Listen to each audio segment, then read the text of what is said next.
সাল্লাল্লাহু বলতেছেন অফিহি দাউমুসান মা মিন মালাকিন মুকাররাবিন ওয়ালা সামাইন ওয়ালা আরদিন ওয়ালা রিয়াহিন ওয়ালা জিবালিন ওয়ালা বাহরিন ইল্লা হুয়া মুশফিকুন মিন ইয়াউমিল জুমআহ।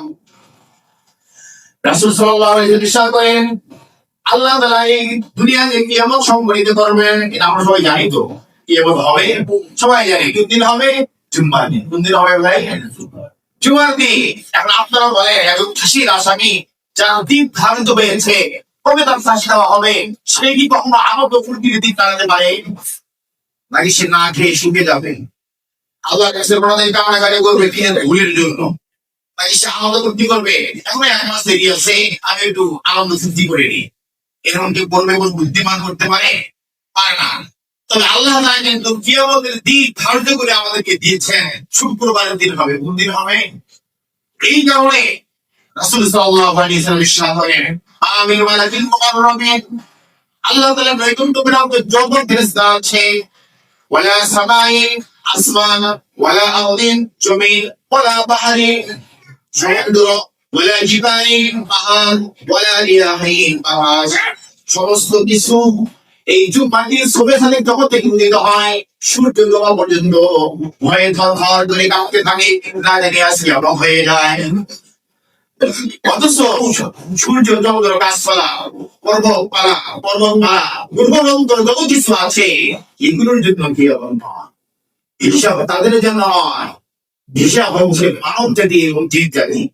ঠিক কিনা বলেন? এই জন্য আল্লাহ তাআলা বলেন, মা খালাকাতুল জিন্না ওয়াল ইনসা ইল্লা লিয়াবুদুন, আমি জিন জাতি এবং মানব জাতিকে সৃষ্টি করেছি আমার ইবাদতের জন্য। কিসের জন্য? তাহলে হিসাব কয় শ্রেণীর হবে? দুই শ্রেণীর, মানব জাতি এবং জীব জাতি। এর বাইরে যত কিছু আছে, আমরা আল্লাহ মাখলুকাত বলি, যাই বলি, এই দুই শ্রেণী পাবে। সমস্ত মাখলুকাত তাদের জন্য জান্নাত জাহান্নাম নেই। তাদের জন্য কি নেই? জান্নাত জাহান্নাম মানব জাতি এবং জিন জাতির জন্য। অথচ এই দিনের ভয় আমাদের অন্তরে থাকা দরকার ছিল, আমাদের নেই। আছে কার? জড় পদার্থ, জীব, জানোয়ার, এদের না নিয়ে আসি কিয়ামত হয়ে যায়। এই জন্য ভাইরা আমার, আমরা এই জুমার দিনে ইমাম করার চেষ্টা করবো। আল্লাহ তাআলা আমাদেরকে আমলের জন্য সৃষ্টি করেছেন, ইবাদতের জন্য সৃষ্টি করেছেন। এই জন্য রাসূল সাল্লাল্লাহু আলাইহি ওয়াসাল্লাম বলেন, ওয়া মাল্লিক দুনিয়া বিফাতি মামামিকা ফিহা, তোমরা দুনিয়ার জন্য এই পরিমাণ আমল করো যে পরিমাণ দুনিয়ায় তোমাদেরকে থাকতে হবে। ওয়া মাল্লি আখিরাতিকা বিফাতি বাকাইকা ফিহা, আর তোমরা আখিরাতের জন্য এই পরিমাণ আমল করো যে পরিমাণ তোমরা আখিরাতে থাকবা। আপনারা বলেন তো, আমরা কি দুনিয়ায় বেশি থাকবো না আখিরাতে বেশি থাকবো? আপনারা চিন্তা করেন তো, আমরা যখন বন্ধ করে পড়াশোনা করি যে দুনিয়ার জন্য কি পরিমাণ আমল করলাম আর আখিরাতের জন্য কি পরিমাণ আমল করলাম।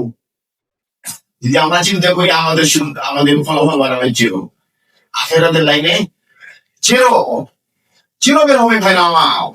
এই জন্য চিন্তা করার বিষয়। দুনিয়া বিফাতি মামামিকা ফিহা, অবশ্যই এই দুনিয়ার ব্যাপারে একটু আগেই বললাম, দুনিয়ার মুসাফাতের ব্যাপারে, দুনিয়ার ব্যাপারে রাসূল বলেন, হুব্বুদ দুনিয়া রাসূলুল খতিয়া, দুনিয়ার মহব্বত সমস্ত ভুলের মূল।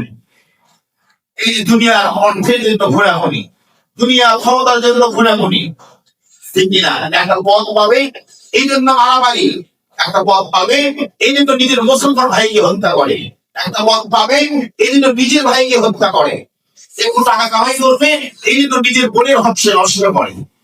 এমন কোন বর্ণনায় নাই যেটা এই দুনিয়ার মহব্বতের কারণে করে না। আপনি চোখ বন্ধ করে দেখেন, আমরা যে অপরাধগুলো আমাদের দ্বারা সংঘটিত হয়, সুদ, ঘুষ, কেনা, ব্যভিচার, যত কিছু আছে, ক্ষমতার লড়াই, যত কিছু আছে, সব কিছুর মূলে একটাই দুনিয়ার মহব্বত। কি ভাই বলে? ঠিক কিনা বলেন? দুনিয়ার মহব্বত। দুনিয়াকে শুনে আমরা শুনছি, অথচ আল্লাহ রাসূল বলছেন, দুনিয়া জিফা ওয়া তালিবুহা হিলাত, দুনিয়া হচ্ছে একটা মৃত লাশ, এর অনুসরণকারী তারা হচ্ছে কুকুর। দুনিয়াটাকে বাংলা করবো না, না এটা না। দুনিয়াটা হচ্ছে একটা মশলা বলি, আসলে সময় তো একটা মশলা বলি। মশলা হচ্ছে, আপনি মরুভূমি দেখেছে, সেখানে খাবার পানি কিচ্ছু নেই, সামনে এক বোতল মদ পাওয়া গেছে, একটা বিদ্যুৎ জানোয়ার পাওয়া গেছে। বিলটা তো আমার পাওয়া গেছে এছাড়া আপনার খাওয়ার কিন্তু